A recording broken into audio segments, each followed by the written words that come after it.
मंजिल उन्हीं को मिलती है जिनके सपनों में जान होती है।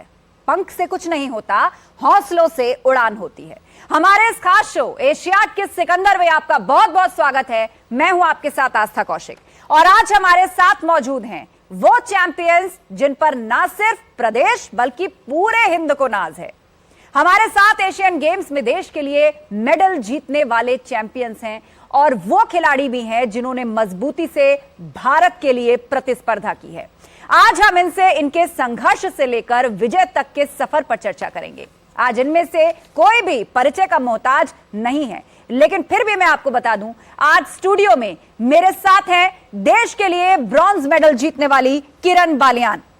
मेरे साथ प्रीति लांबा है, इन्होंने भी देश के लिए ब्रॉन्ज मेडल जीता है। हमारे साथ कुमारी रचना है जिन्होंने मजबूत प्रतिस्पर्धा से अपने निकटवर्ती खिलाड़ी को मजबूत टक्कर दी है। हमारे साथ ब्रॉन्ज मेडलिस्ट राम बाबू भी हैं और थोड़ी देर बाद देश के लिए सिल्वर मेडल लाने वाली प्रीति रजाक भी हमारे साथ जुड़ेंगी। नीतीश कुमार भी हमारे साथ होंगे और हमारे साथ पुनीत कुमार भी होंगे।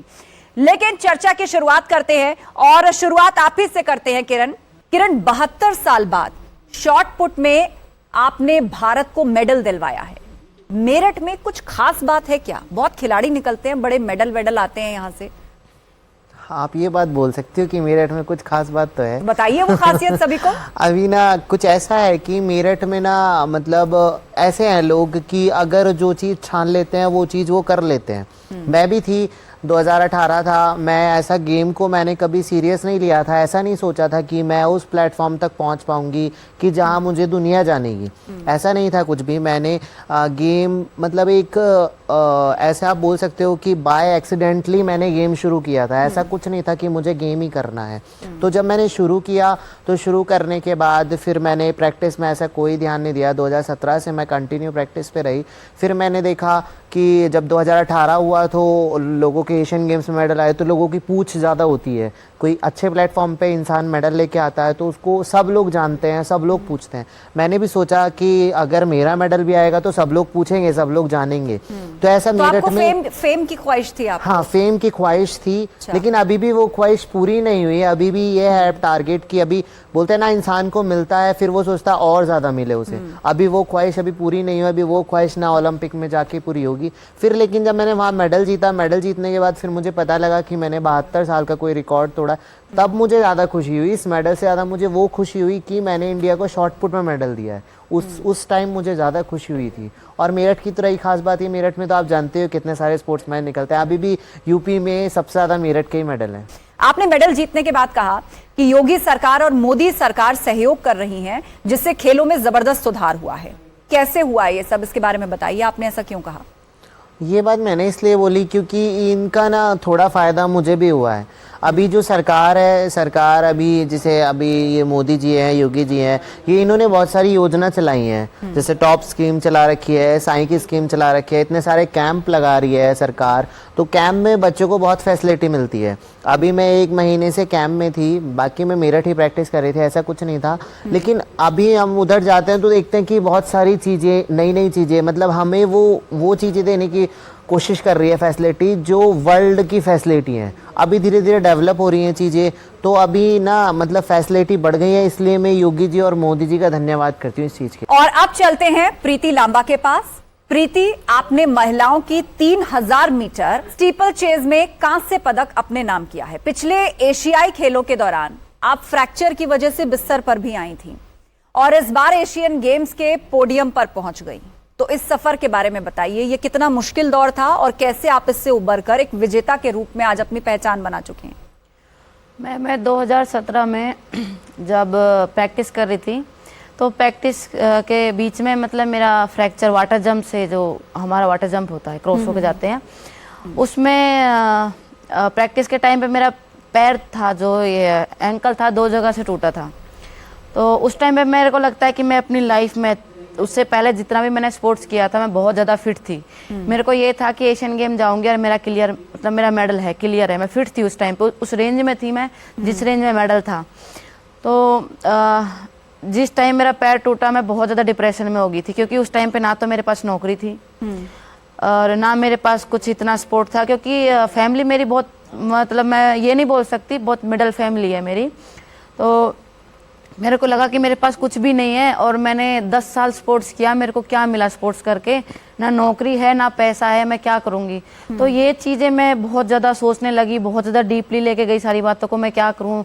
और फैमिली मेरी बहुत ज़्यादा उस टाइम पे मुझे स्पोर्ट्स मतलब बहुत ज़्यादा सपोर्ट करती थी कि नहीं तुम कर सकती हो, तुम कर सकती हो। मेरे पापा मम्मी मेरे मतलब मेरी पूरी फैमिली बोलती थी कि तुम कर सकती हो। मैंने सोचा जब मेरी फैमिली मेरे पे इतना ट्रस्ट कर रही है तो शायद मैं कर सकती हूँ।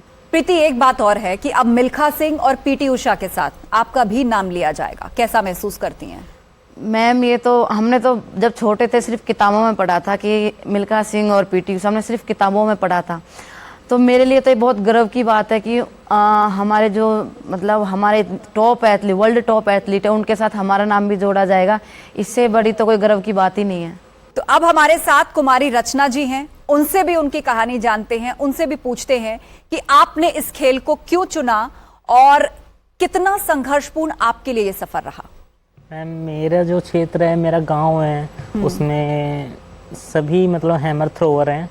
ऐसा बोलते हैं पूर्वज की मतलब इस धरती में, यहाँ की धरती में कुछ ऐसा है कि यहाँ के थ्रोवर ही पैदा होते हैं। अच्छा। और राकेश भैया रहे हैं हमारे सीनियर। आपके कोच थे? नहीं, ये आपके सीनियर थे जिनसे आप इंस्पायर हुए? उनका इंडिया रिकॉर्ड रहा है। अच्छा। तो उन्हें भी देख के उनके बारे में सुना था, पढ़ा था कि भाई हैं कोई भी। फिर तब छोटे थे बहुत हम लोग, और मन में था कि मतलब हैमर करना है। और घर में झगड़ा हुआ को बाहर नहीं भेजना, ये नहीं करना, वो नहीं करना, ये हो जाएगा वो हो जाएगा, वही गांव की बातें। फिर मैंने कहा नहीं, अगर उन्होंने किया है, देखो इंडिया रिकॉर्ड है, उन्हें जॉब भी मिली है, पापा मुझे करना है। उन्होंने कहा नहीं करना। फिर मैं 1 वीक 5 या 4 डे भूखी रही। मैंने कहा नहीं मुझे करना है। गुस्से में जिद की आपने? हाँ जी, हथौड़ा उठाऊंगी। तो उसके बाद फिर उन्होंने कहा ठीक है जा, और अगर एक भी कंपटीशन में तेरा मेडल नहीं आता तो मैं घर पे बैठा दूंगा। अच्छा। फिर मैं ग्राउंड जाती थी, रोती थी जिस दिन मेरा नहीं अच्छा होता था। फिर मेहनत लेकिन करी, मेरे सीनियर थे वहाँ पे, उन्होंने मेहनत कराई। उसके बाद मेरा जैसे ही मैं पहला कंपटीशन खेली उसमें मेडल, स्कूल गेम खेली थी मैं। उसके बाद फिर मैं फेडरेशन कप खेली, उससे मैं एशियन गेम क्वालिफाई किया मैंने जूनियर। उसमें भी मैं पार्टिसिपेट करके आई, थोड़ा डिस्टर्ब हो गई थी पासपोर्ट की वजह से, क्योंकि इतनी नॉलेज थी नहीं कि पासपोर्ट भी चाहिए। एट ए टाइम पासपोर्ट बनवाया था। ये आपको उम्मीद नहीं थी कि हथौड़ा जो है अब वो अंतर्राष्ट्रीय स्तर पर भी चलाया जा सकता है? और फिर उसके बाद मैं सन 2015 में मैंने गेम छोड़ दिया था कि जॉब वगैरह कुछ मिल नहीं रही थी, ना ही गवर्नमेंट से कोई सपोर्ट था तब तो। अब तो काफ़ी अच्छा हो गया है। उसके बाद फिर मैंने सबको देखा, सन 2022 में मैंने फिर से गेम शुरू किया। मैंने कहा एक बार फिर ट्राई करती हूँ। मेरी एज भी मतलब 30 हो गई है। तो मैंने फिर एक बार अकेले पुलिस लाइन के ग्राउंड में मेहनत की। फिर वहाँ से मुझे भगा दिया गया कि अच्छा। जाओ यहाँ पे नहीं करना, यहाँ पे ये होगा नहीं। उसके बाद फिर मैंने एक खेत था उसमें सर्कल बनाया। और मैं जानती हूँ आपके लिए बहुत मुश्किल वक्त है। अपने संघर्ष की कहानी को याद करना उतना आसान नहीं है, कह पाना और मुश्किल होता है क्योंकि आप उसे जीने लगते हैं। लेकिन आप में बहुत हौसला है, आप में बहुत हौसला है, क्योंकि हमने आपको देश के लिए, मेडल के लिए, देश के मान सम्मान के लिए उस मंच पर अपना बेस्ट देते हुए देखा है। तालियां हो जाए एक बार फिर से, आप सब एक दूसरे के लिए तालियां बजाइए। आप अचीवर्स हैं, देश आप पर गर्व करता है। और अक्सर जब हम बहुत शुरुआती स्टेज में होते हैं तो समाज से बहुत तरह का विरोध होता है, प्रशासन से उतना सपोर्ट नहीं मिलता, लेकिन जो हिम्मत आपने तब नहीं हारी वो हिम्मत आपने आज भी नहीं हारनी। आज आपको इसलिए बोलना है क्योंकि आपकी कहानी देखकर और बहुत सी लड़कियां होंगी जो शायद ये हिम्मत कर पाएंगी, आगे आ पाएंगी, अपना जीवन बेहतर बना पाएंगी, अपने परिवार को कहीं आगे ले जा पाएंगी। लेकिन मुझे अभी गवर्नमेंट से सिर्फ एक बात कहनी है कि मुझे गवर्नमेंट जॉब दी जाए कहीं पे, जिससे कि मैं आगे बढ़ सकूं। फाइनेंशियल सपोर्ट आपको चाहिए अभी? मेरे फादर अभी फार्मर हैं, तो उन्होंने काफ़ी सपोर्ट मुझे किया है कि तुम्हें आगे बढ़ना है, तुम कर सकती हो। तो रचना, ये बहुत सारी खिलाड़ियों की कहानी होगी जहां पर उनको फाइनेंशियली स्टेबिलिटी चाहिए जिससे कि वो आगे बढ़ें। उनके लिए आप ये मांग करना चाहती हैं कि कोई व्यवस्था सरकार की तरफ से हो? उनके लिए भी, और मेरा भी आज तक जब से ओलंपिक स्टार्ट हुआ है, कॉमनवेल्थ, कोई लड़की मेडल नहीं ला पाई है, लेकिन मेरी चाह है कि मैं ओलंपिक क्वालिफाई करूं। मेडल नहीं तो लेकिन इतिहास में आज तक किसी ने हैमर थ्रो में ओलंपिक क्वालिफाई नहीं मुझे किया लगता है बहुत लोगों ने तो शायद नाम भी नहीं सुना होगा। लोग उस स्पोर्ट्स के बारे में सुनते हैं, उसके बारे में सर्च तभी करते हैं जब देश मेडल लेकर आता है या फिर अपनी मजबूत उपस्थिति दर्ज कराता है, और उसमें आप कामयाब हुई हैं। और मुझे पक्का विश्वास है कि मैं ओलंपिक क्वालिफाई कर लूंगी, क्योंकि मैंने 74 मीटर थ्रो अपने ग्राउंड में लगाई है। और एक दिन ऐसा भी होगा, स्कोर अपना उसका जो आप लोग टैली बनाते होंगे उसमें आप अच्छा आपने परफॉर्म किया जी। और एक दिन अभी मैंने लास्ट इंटर स्टेट में से 65 लगाया था, वहाँ पे मुझे भुवनेश्वर में मतलब तबीयत खराब हो गई थी। उसके बाद मैंने 65 प्लस लगाया था। और मुझे पक्का विश्वास है कि मैं नेशनल गेम जाऊंगी, मैं इंडिया रिकॉर्ड भी करूंगी। ओलंपिक के लिए तो मैं अभी नहीं बोल सकती, क्योंकि मेरा एशियन गेम में पैर ट्विस्ट हो गया था जी, लेकिन फिर मैं दोबारा से प्रैक्टिस करूंगी, ओलंपिक क्वालिफाई करूंगी मैं जरूर। रचना, एशियन गेम्स में इस बार क्या खास बात रही कि मेडल्स की सेंचुरी बन गई? ऐसा परफॉर्मेंस भारत का जो उससे पूर्व में नहीं हुआ, 100 से पार हमने आंकड़ा कर लिया। क्या खास बात रही इस बार भारत की ओर से? अब की बार हम लोग जब गए थे खेलने तो हमें सरकार ने पहले ही मोटिवेट किया था, मतलब ये नारा लगा के भेजा था। हमारा एक फंक्शन था, फैक्लेशन फंक्शन था, तो जब हम रिलीफ हुए वहाँ से तो हमें फिर तभी कह के भेजा था कि अब की बार तुम्हें 100 के पार करना है, ऐसे करके बोला उन लोगों ने। तो अभी सब लोगों की परफॉर्मेंस भी टॉप पे रही थी, सब लोगों ने। अभी देखो आप वहाँ पे जो हुआ था, अभी एशियन गेम्स हुए, उसमें पता नहीं कितने तो रिकॉर्ड टूटे हैं, रिकॉर्ड्स ब्रेक हुए हैं। ऐसे भी इवेंट्स थे जिसमें मेडल नहीं आया था, कई सदियों से मेडल नहीं था, ऐसे भी इवेंट्स थे। तो आपने देखा होगा अभी कि बहुत मेडल्स आए हैं, उसमें भी इसमें भी सरकार बहुत फैसिलिटी दे रही है, तो इसलिए हम लोग इतना मेडल लेके आए, तभी हम इसलिए 100 के पार जा सके इस बार। कहावत भी याद आ रही है, कौन कहता है आसमां में सुराख नहीं हो सकते, एक पत्थर तो तबीयत से उछालो यारो। और यही सवाल प्रीति लांबा आपके लिए भी, ऐसा क्या मैजिक हुआ इस बार कि मेडल्स की सेंचुरी लग गई? क्या किया ऐसा भारत ने, या कौन सा मोटिवेशन या टॉनिक आप लोगों ने लिया कि इस बार तो वो इतिहास बन गए, ऐसे ऐसे खेलों में मेडल्स आ गए कि लोग और बच्चे देख रहे हैं उनको खास तौर पर, अच्छा ये भी खेल है, यहां से भी नेशनल रिप्रेजेंटेशन निकलता है हमारे लिए। मैम, एक तो पहले तो सबसे पहले एक खिलाड़ी की मेहनत होती है कि वो मेहनत के ऊपर डिपेंड होता है खिलाड़ी के। दूसरी बात ये है कि पहले इतनी फैसिलिटी नहीं थी स्पोर्ट्स में, फैसिलिटी थी लेकिन इतना नहीं थी जितना आज एक खिलाड़ी को मिल रहा है। राम बाबू, आप इसको कैसे बताना चाहेंगे, आपका क्या अनुभव रहा? कि गवर्नमेंट का सपोर्ट, जाहिर सी बात है कि पहले से अभी की जो गवर्नमेंट है काफ़ी एक्टिव है, जिसकी वजह से मतलब खिलाड़ी भी उससे मोटिवेट हो रहे हैं और गवर्नमेंट अच्छा पैसा खर्च कर रही है हम पे। प्रधानमंत्री मोदी से आपकी मुलाकात हुई आज, और प्रधानमंत्री मोदी समय समय पर खिलाड़ियों को मोटिवेट करते हैं। वो हमेशा आम लोगों के लिए भी कहते हैं कि एक स्पोर्ट्समैन स्पिरिट की तरह जीना चाहिए। कि मुलाकात कैसी रही, क्या बात हुई, सब कुछ बताइए उसके बारे में किरण। पहले तो मैं बहुत एक्साइटेड थी उनसे मिलने के लिए। ये था, मैं मतलब सोच के गई थी कि मतलब ये सपना सा था मेरा कि मैं उनसे मिलूंगी।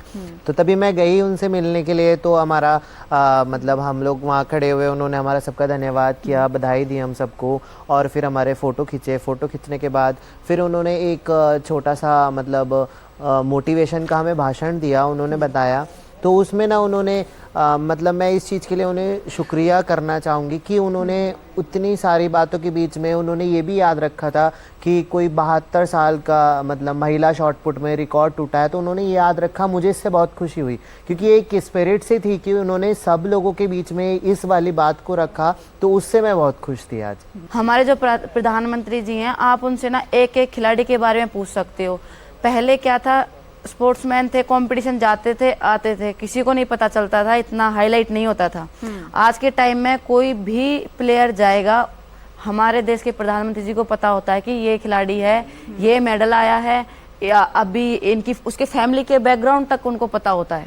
हमारे प्रधानमंत्री जी इंटरेस्ट रख रहे हैं हमारे एथलीट्स के प्रति, हमें सपोर्ट करने के लिए आ रहे हैं और हमें प्रमोट करने के लिए भी आ रहे हैं, तो काफ़ी अच्छा है। और इससे जो नए एथलीट आएंगे वो भी मतलब इससे मोटिवेट होंगे कि हम भी अच्छा करेंगे तो हमें भी मिलने का मौका मिलेगा। तो ये काफ़ी चेंजिंग मोमेंट है स्पोर्ट्स के लिए कि हमारे प्रधानमंत्री जी आ रहे हैं हमें सपोर्ट करने के लिए। आप लोग तो प्रधानमंत्री मोदी से भी मिलकर आए, उनकी बातें भी आपने सुनी होंगी। तो अब हम रुख करेंगे राम बाबू जी का, उनके पास चलते हैं। पैदल चाल स्पर्धा के कांस्य पदक विजेता सोनभद्र के रहने वाले राम बाबू, आपकी कहानी हमने सुनी। राम बाबू, आप वाकई पूरे देश के लिए एक मिसाल हैं। हम आपके माता पिता को सलाम करते हैं। राम बाबू, आपने होटल में भी काम किया, मजदूरी की और आज देश में नाम रोशन किया। क्या कहेंगे? आपका सफर तो और ज्यादा मुश्किल और संघर्ष भरा लोगों को नजर आता है। मैं यही कहना चाहूँगा कि मतलब लोगों को खुद पे भरोसा रखना चाहिए और अपने लक्ष्य से भटकना नहीं चाहिए।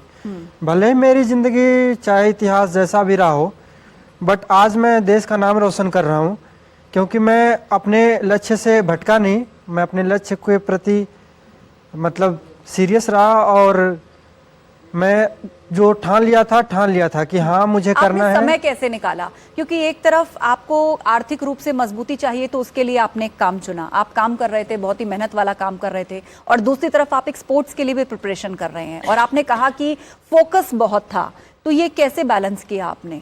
जब मैं स्पोर्ट्स में आया तो फिर मेरे मम्मी पापा पढ़े लिखे हैं नहीं, मैं मतलब बैकग्राउंड मैं मतलब बहुरा से बिलोंग करता हूँ, काफ़ी पिछड़ा इलाका है जहाँ पे कोई स्पोर्ट्स जानता ही नहीं।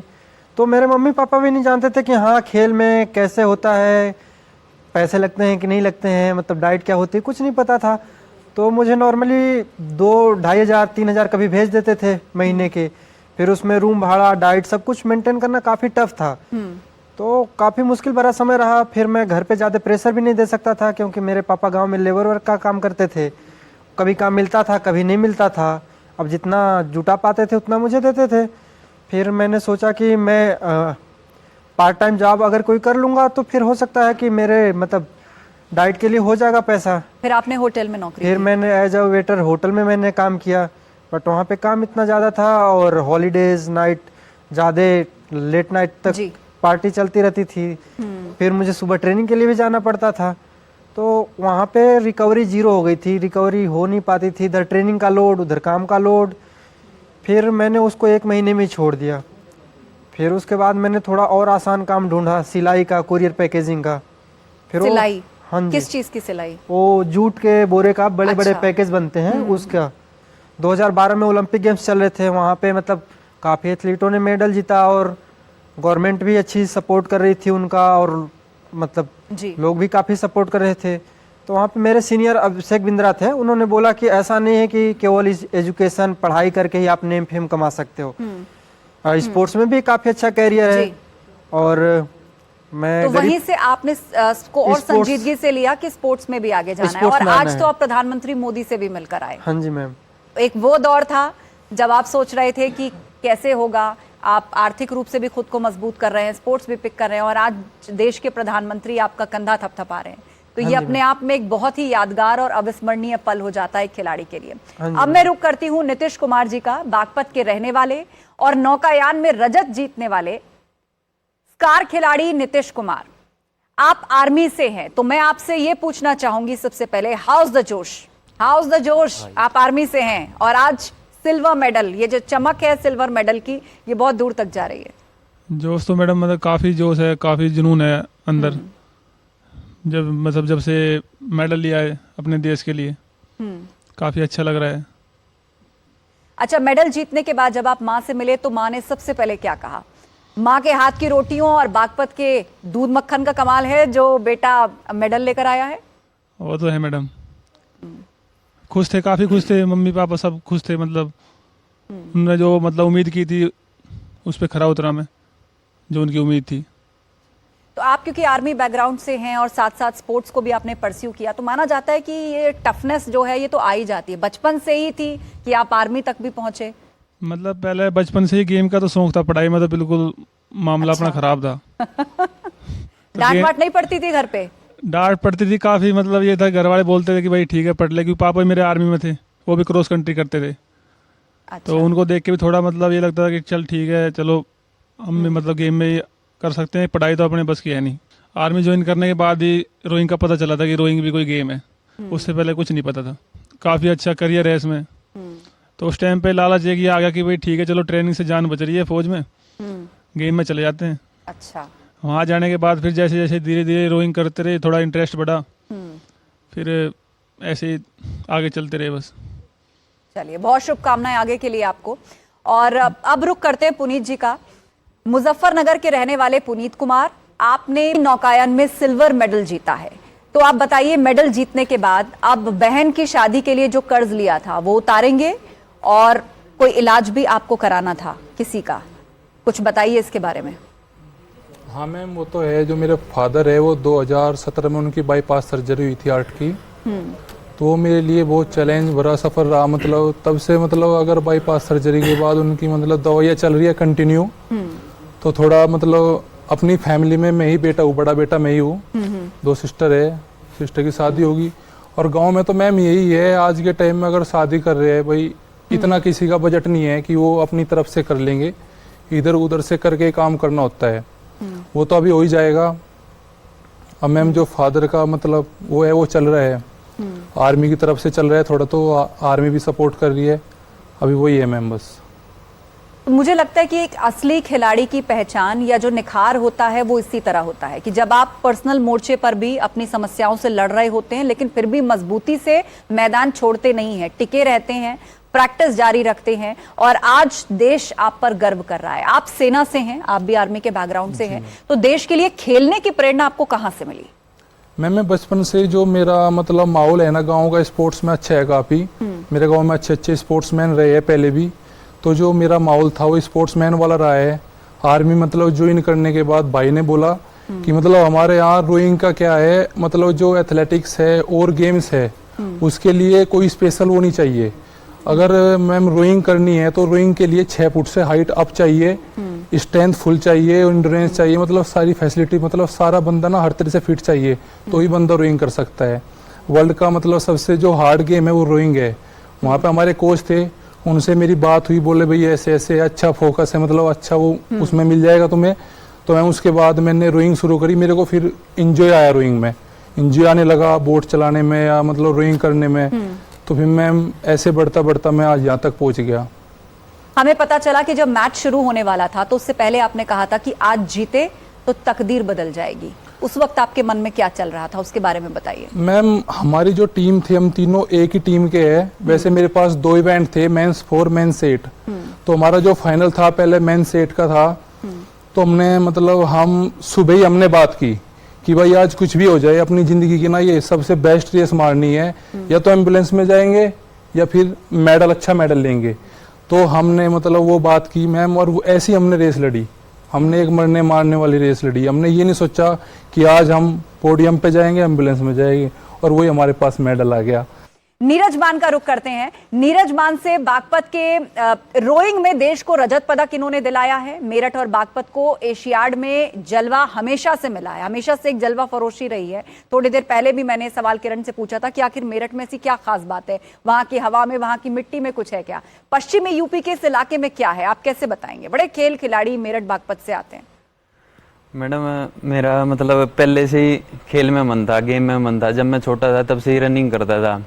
फिर मैं 2015 में बॉय स्पोर्ट्स कंपनी में भर्ती हो गया था, छोटा सा ही, और उधर मैं रोइंग में भर्ती हो गया था मैडम। फिर पहले मैं जूनियर नेशनल खेला, और उसके बाद मैं 2018 में भर्ती हो गया था मैडम। और फिर मैं सीनियर नेशनल खेला और एशियन चैंपियनशिप और वर्ल्ड कप खेला। और पिछले साल से हम एशियन गेम्स की तैयारी कर रहे थे, कोरोना होने के कारण कैंसिल हो गया था पिछले साल। तो अब की बार हमने पूरा सोच के गए थे कि गोल्ड मेडल की सोच के गए थे। तो कहीं ना कहीं मतलब मैडम ये हुआ कि चाइना का होम ग्राउंड था, उसके कारण हमें सिल्वर देखना पड़ा, नहीं तो हम गोल्ड का पूरा टारगेट लेके गए थे। तो ये सफर आपका कैसा रहा? स्पोर्ट्स में आना है, क्या ये बचपन से सोचा था या ये अचानक लाइफ में हुआ, किसी से प्रेरणा मिली? मैडम ये मेरा शौक था, हॉबी थी स्पोर्ट्स में आना। लेकिन क्या रोइंग के बारे में आपने सुना था? पहली बार कब सुना? नहीं पहले नहीं सुना था मैडम। मैं आर्मी में गया तो उधर मेरी हाइट वेट देख के तो रोइंग में ले लिया था। अच्छा, हाँ जी। तो आर्मी से मैं देख रही हूँ कि ज्यादातर लोग जो आर्मी में है वो सब रोइंग वाले हैं यहाँ पे। ऐसा क्यों? हाइट, अच्छा आप एथलेटिक्स, चलिए अच्छी बात है। तो एशियाड में जो बम्पर सफलता मिली है हमें, टर्निंग पॉइंट क्या मानते हैं आप? मैं ओवरऑल भारत की बात कर रही हूँ, ना सिर्फ आपके स्पोर्ट्स की, क्योंकि भारत ने इतिहास बनाया है। 100 से ज्यादा मेडल भारत के आए हैं, ऐसा पहले कभी हुआ नहीं। ये कैसा टर्निंग पॉइंट है देश के लिए, आप लोगों के लिए एज अ करियर? मैडम ये सभी के सपोर्ट से हुआ है, हमारे अकेले हमारे से नहीं हुआ है। गवर्नमेंट का सपोर्ट है हमें, और रोइंग फेडरेशन का है, और कोचेज का है, मतलब सभी का सपोर्ट है, उससे हुआ है पॉसिबल, हमारे अकेले से नहीं हुआ। चलिए, वाकई आप सब लोग सिकंदर हैं, लेकिन हमें पता चला है कि आप सभी गाना भी बहुत अच्छा गाते हैं। ऐसा है क्या? आप लोगों का कोई फेवरेट गाना, या जब प्रैक्टिस करते हैं कभी कभी बहुत जोर लगाना पड़ता है तो अपने आप में और जोश भरने के लिए कुछ कहना, ऐसा कोई है फेवरेट गाना जो आप सब लोग एक साथ गा पाए यहाँ से? बुरी नजर ना चाहे जितना सबसे आगे होंगे हिंदुस्तानी। चलिए ताली बजा दीजिए आप सब लोग एक दूसरे के लिए। चलिए, आप सभी हमारे शो में आए, आपने अपने अपने अनुभव हमें बताए। आप सभी का बहुत बहुत शुक्रिया हमारे शो पर आने के लिए, और हमारी ओर से ओलंपिक गेम्स के लिए आगे आप लोगों को ढेर सारी शुभकामनाएं। आप क्वालिफाई करें और देश के लिए मेडल जीते, यही हमारी कामना है। और जाते जाते हम यही कहेंगे, जीतूंगा मैं ये खुद से वादा करो, जितना सोचते हो कोशिश उससे ज्यादा करो, तकदीर भी रूठे पर हिम्मत ना टूटे, मजबूत इतना अपना इरादा करो। बहुत बहुत धन्यवाद।